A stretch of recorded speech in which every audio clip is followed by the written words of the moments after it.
아버지, 저 그냥 가겠습니다. 비를 온몸으로 맞으며 폐지 수레를 끌던 남자가 고개를 숙였습니다. 그의 양옆에는 젖은 옷을 입은 어린 쌍둥이 남매가 아버지의 손을 꼭 잡고 서 있었습니다. 그 앞에 무릎 꿇은 채 오열하는 노부부. 아들아, 제발 한 번만 더 기회를 다오. 재산 2조. 대한민국 100대 기업 회장. 하지만 그 모든 것이 무색하게 그는 길바닥에서 용서를 구하고 있었습니다. 3년 전 장례까지 치렀던 아들. 죽었다고 믿었던 그 아들이 지금 눈앞에 살아 있었습니다. 대체 무슨 일이 있었던 걸까요? 안녕하세요, 여러분. 오늘 이야기는 한 번의 선택이 인생을 어떻게 바꾸는지, 그리고 돈으로 살 수 없는 것이 무엇인지를 보여주는 실화 기반 스토리입니다. 영상 시작하기 전에 구독과 좋아요 한 번씩 부탁드립니다. 여러분의 작은 클릭 하나가 더 좋은 이야기를 전하는 큰 힘이 됩니다. 알림 설정까지 해두시면 새로운 이야기를 가장 먼저 만나보실 수 있습니다. 그럼 지금부터 비 내리던 그날의 이야기를 시작하겠습니다. 강민호. 당시 32세. 그는 대한민국 100대 기업 진성그룹 회장의 외아들로 태어났습니다. 어린 시절부터 모든 것이 준비되어 있었습니다. 최고의 교육, 최고의 환경, 그리고 언젠가는 그룹 전체를 물려받을 미래. 하지만 민호에게는 다른 꿈이 있었습니다. 아버지, 저는 사업보다는 음악을 하고 싶습니다. 25살 대학 졸업을 앞두고 그가 회장실에서 꺼낸 말이었습니다. 아버지 강철수 회장. 당시 58세, 얼굴이 순식간에 굳어졌습니다. 음악, 내가 지금 무슨 소리를 하는 거냐? 클래식 피아노를 전공하고 싶습니다. 이미 오스트리아 음대에서 입학 허가를. 당장 그런 생각 집어치워. 회장의 고함이 사무실을 가득 채웠습니다. 너는 강씨 집안의 장남이야. 3대째 이어온 이 그룹을 물려받을 유일한 후계자란 말이다. 음악, 그런 건 취미로 하는 거지. 인생을 걸 일이 아니야. 민호는 더 이상 말하지 않았습니다. 하지만 그의 눈빛에는 포기하지 않겠다는 의지가 담겨 있었습니다. 그로부터 2년 후, 민호는 아버지 몰래 오스트리아로 떠났습니다. 하지만 공항에서 붙잡혔고 강제로 한국으로 돌아와야 했습니다. 회장이 직접 움직인 결과였습니다. 내가 이 집안의 자식으로 태어난 이상, 내 인생은 내 것만이 아니야. 수천 명의 직원과 그 가족들, 협력업체, 주주들. 너는 그들 모두에게 책임이 있어. 그럼 저는 언제 제 인생을 살 수 있습니까? 후계자가 되고 나서야. 그 전까지는 안 돼. 그 대화 이후 민호는 변했습니다. 회사 일을 배우긴 했지만 표정에서 생기가 사라졌습니다. 웃음도 열정도 모든 것이 사라진 듯 했습니다. 그러던 중 그는 한 여자를 만났습니다. 이지은. 당시 27세. 작은 갤러리에서 일하는 평범한 큐레이터였습니다.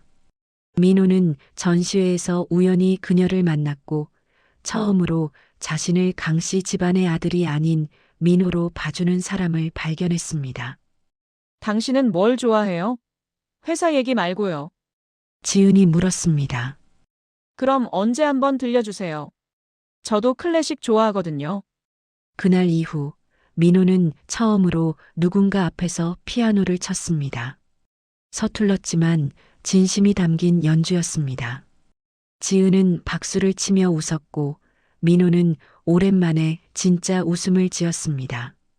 6개월 후 두 사람은 결혼했습니다. 하지만 회장 부부는 결혼식에 오지 않았습니다. 평범한 집안 출신이라고요? 아버지, 사람을 출신으로만 보시는 겁니까? 너는 재벌가의 아들이야. 그에 걸맞은 사람과 결혼해야 해.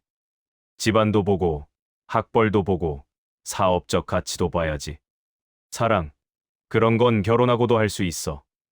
전 지은 씨 아니면 결혼 안 합니다. 배우자 선택도 아버지의 맘대로 하시나요? 그럼 나가라. 이 집안과 인연을 끊어라. 민호는 그날 정말로 집을 나왔습니다. 아무것도 가져가지 않았습니다. 카드도, 통장도, 차도, 오직 지은과 함께 시작하겠다는 마음만 들고 나왔습니다. 그렇게 그들의 새로운 삶이 시작되었습니다. 처음에는 괜찮았습니다.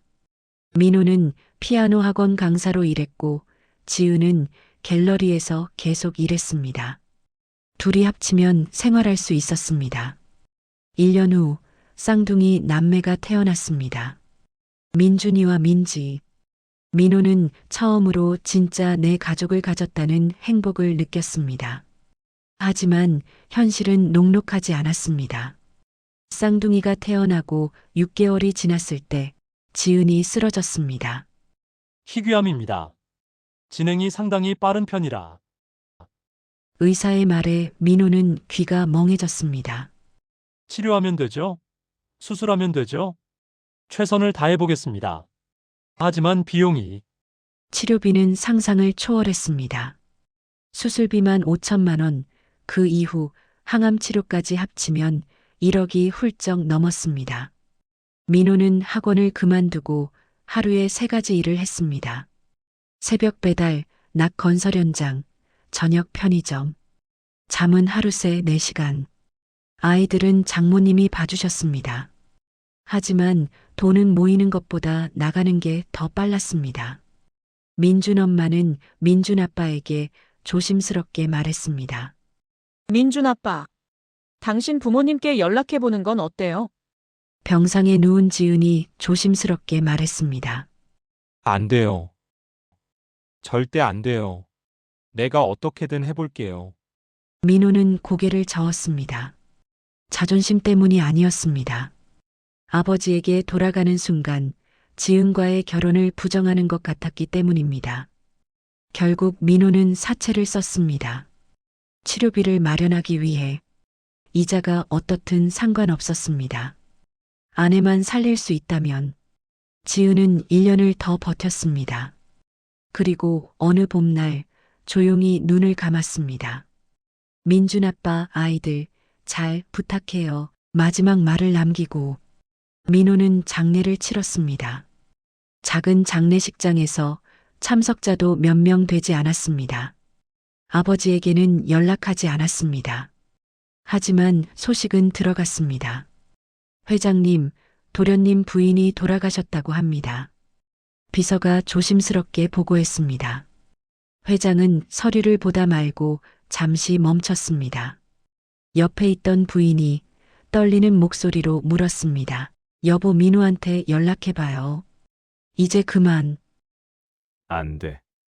저 애가 먼저 고개를 숙여야 해. 자기가 잘못했다는 걸 인정하고 돌아와야 해.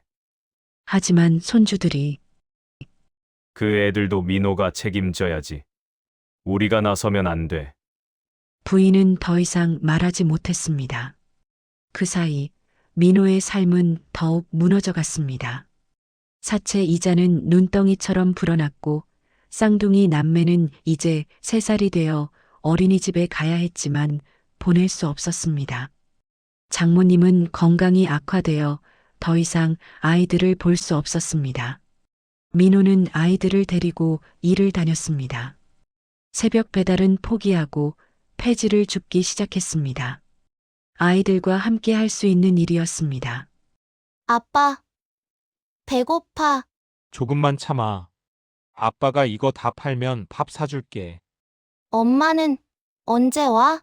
민지의 질문에 민호는 대답할 수 없었습니다. 아이들은 아직 엄마가 하늘나라에 갔다는 것을 이해하지 못했습니다. 그러던 어느 날 사채업자들이 찾아왔습니다. 이봐요, 강민호 씨. 돈 갚을 생각이나 있는 거요? 조금만 시간을 주세요. 제가 일을 더 해서라도. 일을 더 해. 당신이 한 달에 버는 게 얼만데? 원금의 이자까지 합치면 3천만 원이야. 언제 갚을 건데? 제발요, 아이들이 있잖아요. 사채업자들은 집안의 물건들을 뒤지기 시작했습니다. 가져갈 만한 게 없자 그들은 민호의 멱살을 잡았습니다. 다음 주까지 2천만 원 만들어 와. 안 그러면 가만 안 둬. 민호는 그날 밤 아이들을 재우고 혼자 밖에 나왔습니다. 한강 다리 위에서 한참을 서 있었습니다. 이렇게 끝내면 아이들은 아버지한테 갈 거야. 그럼 잘 키워지겠지. 하지만 집에 돌아와 자고 있는 쌍둥이의 얼굴을 보자 그는 무릎 꿇고 울었습니다. 안 돼, 나까지 가면 안 돼. 이 아이들은 나밖에 없어. 다음 날 민호는 결심했습니다. 사채업자들을 피해 이사를 가기로. 하지만 그게 비극의 시작이었습니다. 짐을 싸서 이사를 가던 날 민호는 교통사고를 당했습니다. 트럭이 갑자기 끼어들었고 피하려다 중앙분리대를 들이받았습니다. 차는 크게 파손됐고 민호는 병원으로 실려갔습니다. 다행히 큰 부상은 없었지만 신원 확인 과정에서 문제가 생겼습니다. 지갑을 잃어버린 상태였고 의식이 흐릿한 상태에서 이름을 제대로 말하지 못했습니다. 병원 측은 경찰에 신고했고 경찰은 차량 등록을 조회했습니다. 하지만 그 차는 타인 명의였습니다. 민호가 중고로 산 차였고 명예 이전을 하지 않은 상태였습니다. 며칠 후 사채업자들이 민호를 찾아왔습니다. 병원까지 찾아온 그들은 민호에게 협박했습니다. 당신 도망칠 생각이었지. 이 새끼가. 아니에요. 급하게 집을 비워줘야 해서. 닥쳐. 우리 다 알아. 어차피 돈도 없는 주제에 그들은 민호에게 선택지를 줬습니다. 죽은 걸로 해. 보험금 타서 우리한테 넘겨. 그럼 빚 탕감해줄게. 그게 무슨... 아니면 아이들이 다칠 수도 있어. 선택은 내가 해. 민호는 얼어붙었습니다. 결국 민호는 그들의 요구를 들어줄 수밖에 없었습니다. 보험 사기였습니다. 사채업자들은 이미 여러 번 해본 수법이었습니다. 교통사고를 위장해서 사망한 것처럼 만들고 보험금을 타내는 것. 차가 불에 탔어. 신원 확인이 어려운 상태야. 내 신분증이랑 지문만 조작하면 돼. 하지만 제 부모님이... 부모님. 당신 부모 재벌이잖아. 얼마나 좋아. 빨리 처리하고 조용히 살면 돼. 민호는 선택의 여지가 없었습니다. 아이들을 지키려면 일단 살아야 했습니다. 그렇게 강민호는 공식적으로 사망했습니다. 뉴스에도 나왔습니다. 진성그룹 강철수 회장의 외아들 강민호 씨가 교통사고로 사망했습니다. 향년 35세. 강 회장 부부는 그 뉴스를 보고 그 자리에서 무너졌습니다. 여보, 거짓말이죠? 우리 민호가... 안 돼, 안 돼. 회장은 처음으로 대성통곡했습니다. 평생 강한 모습만 보였던 그가 길바닥에 주저앉아 울었습니다. 장례식이 치러졌습니다. 영정 사진도 없이, 유골도 없이 그저 빈관만 놓고 치러진 장례식이었습니다. 부인은 3일 동안 밥을 먹지 못했습니다. 회장은 회사에 나가지 못했습니다. 왜 진작 연락하지 않았을까? 여보, 우리가 잘못했어요. 우리가. 하지만 이미 늦었습니다. 손주들에 대해서도 들었습니다. 쌍둥이 남매가 있다는 것. 하지만 아이들의 행방은 알 수 없었습니다. 민호의 장모님도 이미 돌아가신 후였고 아이들은 어디론가 사라진 상태였습니다. 손주들이라도 찾아야 하지 않겠어요? 찾아봐. 뭐라도 해봐. 회장은 사람을 풀어 수소문했지만 아이들은 찾을 수 없었습니다. 실제로는 민호가 아이들을 데리고 숨어 살고 있었습니다.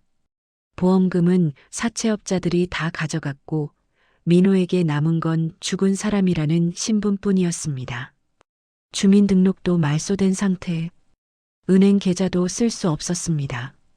그는 완전히 사회에서 사라진 사람이 되었습니다. 일자리를 구할 수도 없었습니다. 신분증이 없으니까 병원도 갈 수 없었습니다. 아이들이 아파도 약국에서 약을 사는 게 전부였습니다. 민호는 폐지를 주었습니다. 그나마 신분증 없이도 할 수 있는 일이었습니다. 하루 종일 돌아다녀 5,000원에서 1만 원을 벌었습니다. 그걸로 아이들과 함께 끼니를 때웠습니다. 아빠, 우리 집은 언제 가? 집은 언제 가? 조금만 더 있으면 돼. 조금만. 집이라고 부를 것도 없었습니다. 쪽방에서 셋이 함께 잤습니다. 겨울에는 추웠고 여름에는 더웠습니다. 민준이와 민지는 이제 5살이 되었지만 유치원에 갈 수 없었습니다. 민호는 아이들에게 글을 가르쳤습니다. 예전에 학원에서 가르치던 기억을 떠올리며 민준아, 이게 뭐게? 가나다라. 잘했어. 우리 민준이 똑똑하네. 민지는 그림 그리기를 좋아했습니다. 민호는 싸구려 크레용을 사주었습니다. 민지는 그걸로 하루 종일 그림을 그렸습니다. 아빠, 이거 엄마야. 그림 속에는 웃고 있는 여자가 있었습니다. 민호는 울컥했지만 참았습니다. 그래, 엄마 예쁘지? 응, 엄마 보고 싶어. 아빠도 보고 싶어. 그렇게 3년이 흘렀습니다. 민호는 이제 40대 초반이 되었지만 50대처럼 보였습니다. 머리에는 흰머리가 가득했고 얼굴에는 주름이 깊게 패였습니다. 아이들도 이제 8살이 되었습니다. 학교에 보내야 했지만 어떻게 해야 할지 몰랐습니다. 출생신고도 제대로 되어 있지 않았고 호적도 엉망이었습니다. 민호는 매일 고민했습니다. 이렇게 살 수는 없어. 아이들을 위해서라도 뭔가 해야 해. 하지만 방법이 없었습니다. 그러던 어느 날이었습니다. 2024년 7월 어느 날 서울에는 장대비가 쏟아지고 있었습니다. 강 회장 부부는 강남의 한 백화점에서 쇼핑을 마치고 차를 타고 집으로 가는 중이었습니다. 운전기사가 운전하는 벤츠 뒷좌석에 앉아 있었습니다. 신호 대기 중이었습니다. 부인이 우연히 창밖을 보다가 멈칫했습니다. 저기 저 사람. 비를 온몸으로 맞으며 폐지 수레를 끌고 가는 남자. 그 옆에는 젖은 옷을 입은 어린 남매가 손을 꼭 잡고 걷고 있었습니다. 왜 그래? 회장이 물었습니다. 저 사람 혹시... 부인의 목소리가 떨렸습니다. 회장도 고개를 돌려 그 남자를 봤습니다. 순간 그의 심장이 멈추는 것 같았습니다. 민호. 말도 안 되는 일이었습니다. 3년 전 죽었던 아들, 장례까지 치렀던 아들, 그 아들이 지금 저기 걷고 있었습니다. 기사님, 차 세워요. 당장. 회장이 소리쳤습니다. 차가 급정거했고 회장은 문을 열고 빗속으로 뛰쳐나갔습니다. 부인도 뒤따라 나왔습니다. 저기요. 잠깐만요. 회장의 외침에 폐지 수레를 끌던 남자가 멈춰 섰습니다. 천천히 고개를 돌렸습니다. 그 순간 회장은 그 자리에 얼어붙었습니다. 민호였습니다. 틀림없었습니다. 훨씬 늙고 지쳐 보였지만 분명 그의 아들이었습니다. 민호야, 정말 너냐? 회장의 목소리가 떨렸습니다. 민호는 고개를 돌렸습니다. 아이들을 뒤로 숨기며 조용히 말했습니다. 저희 그냥 지나가겠습니다. 아들아, 민호야. 부인이 비명에 가까운 목소리로 외쳤습니다. 그리고 그 자리에 주저앉아 대성통곡했습니다. 어떻게 살아있을 수가. 우린 장례까지 치렀는데 내가 죽었다고 어떻게. 회장도 떨리는 다리로 민호에게 다가갔습니다. 손을 뻗어 민호의 어깨를 잡았습니다. 아들아, 대체 무슨 일이 있었던 거냐? 왜 연락을 안 했어? 민호는 대답하지 않았습니다. 그저 고개를 숙인 채 아이들의 손을 더 꽉 잡았습니다. 아빠, 저 사람들 누구야? 민준이가 물었습니다. 그 말에 회장 부부는 아이들을 봤습니다. 젖은 옷을 입고 떨고 있는 어린 남매, 손주들이었습니다. 부인은 무릎 꿇고 아이들 앞으로 기어갔습니다. 애들아, 너희가 민준이, 민지 맞지? 아이들은 겁에 질려 아빠 뒤로 숨었습니다. 할머니야, 할머니 무서워하지 마. 마할머니가 나쁜 사람 아니야. 부인은 오열했습니다. 회장도 더 이상 서 있을 수 없었습니다. 길바닥에 무릎 꿇고 앉았습니다. 2조 원의 재산을 가진 대한민국 100대 기업 회장이 비 맞으며 길바닥에 앉아 울고 있었습니다. 민호야, 제발 아빠 좀 봐줘. 한 번만 더 기회를 다오. 더 기회를 다오. 아버지, 민호가 처음으로 입을 열었습니다. 전 이미 죽은 사람입니다.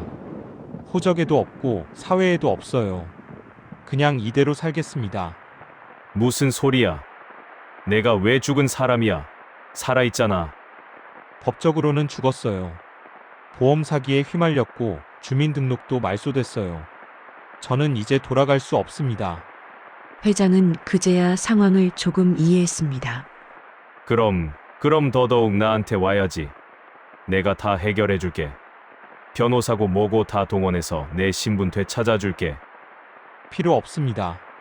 민호야, 전 아버지 돈 필요 없어요. 그냥 저희끼리 살겠습니다. 민호는 수레를 다시 잡았습니다. 하지만 회장이 그의 팔을 붙잡았습니다. 아들아, 제발 이 애비 좀 용서해다오. 내가 잘못했어. 평생 고개 숙인 적 없는 회장이 아들 앞에 무릎 꿇고 빌었습니다. 내가 내 꿈을 짓밟았어. 내가 하고 싶은 거 하지 못하게 막았어. 내 인생을 내 마음대로 하려고 했어. 아버지, 그게 이렇게 될 줄은 몰랐어. 내가 이렇게 고생할 줄은. 회장은 울먹이며 손주들을 봤습니다. 애들이 이렇게 비를 맞고 이런 옷을 입고 내가 뭘 한 거야. 부인도 민호의 손을 잡았습니다. 민호야, 엄마가 잘못했어.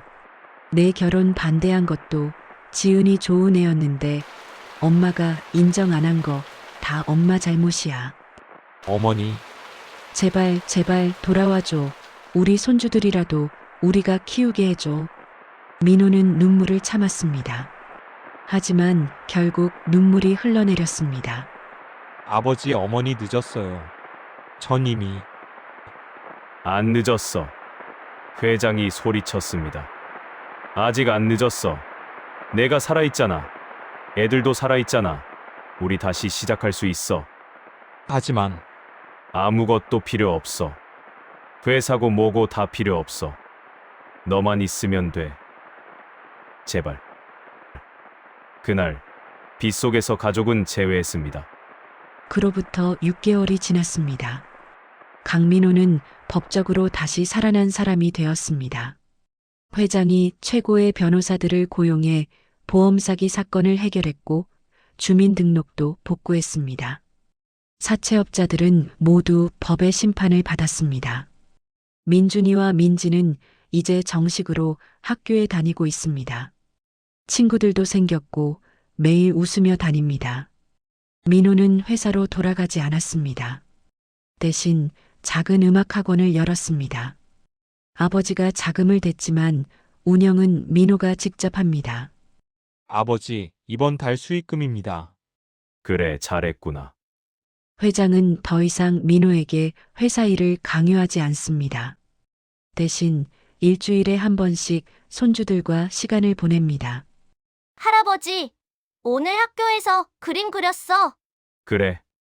할아버지한테 보여줘봐. 민지가 그린 그림에는 가족이 모두 웃고 있었습니다. 할아버지, 할머니, 아빠, 민준이, 민지. 그리고 하늘에서 내려다보는 엄마. 엄마도 같이 있어. 그래, 엄마도 하늘에서 보고 계실 거야. 회장 부부는 늦게나마 며느리 지은의 묘를 찾았습니다. 무릎 꿇고 사죄했습니다. 지은아, 미안하다. 우리가 우리가 너를 인정했어야 했는데 늦어서 미안해. 민호는 매주 아내의 묘에 갑니다. 아이들과 함께 민준 엄마, 우리 이제 괜찮아. 아이들도 잘 크고 있어. 당신 걱정하지 마. 어느 날 회장은 민호에게 물었습니다. 민호야, 아빠한테 아직도 화났니? 아니요, 아버지. 정말. 네. 이제 이해해요. 아버지도 아버지 방식으로 절 사랑하셨던 거잖아요. 민호야, 하지만 아버지, 한 가지는 기억해 주세요.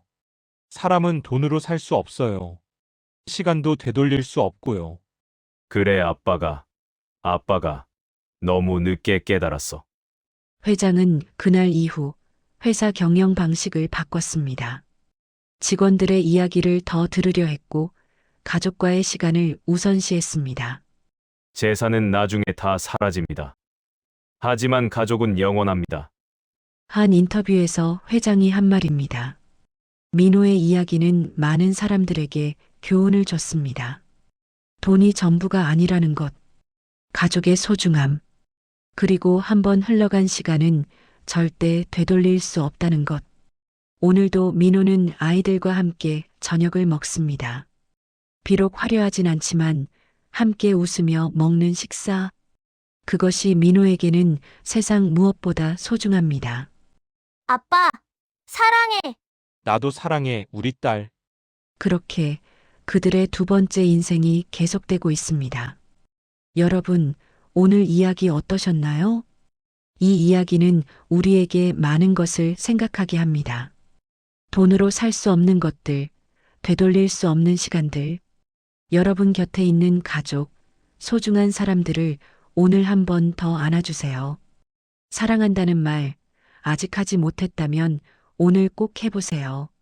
내일은 늦을 수 있습니다. 영상이 도움이 되셨다면 좋아요와 구독 부탁드립니다. 댓글로 여러분의 생각도 들려주세요.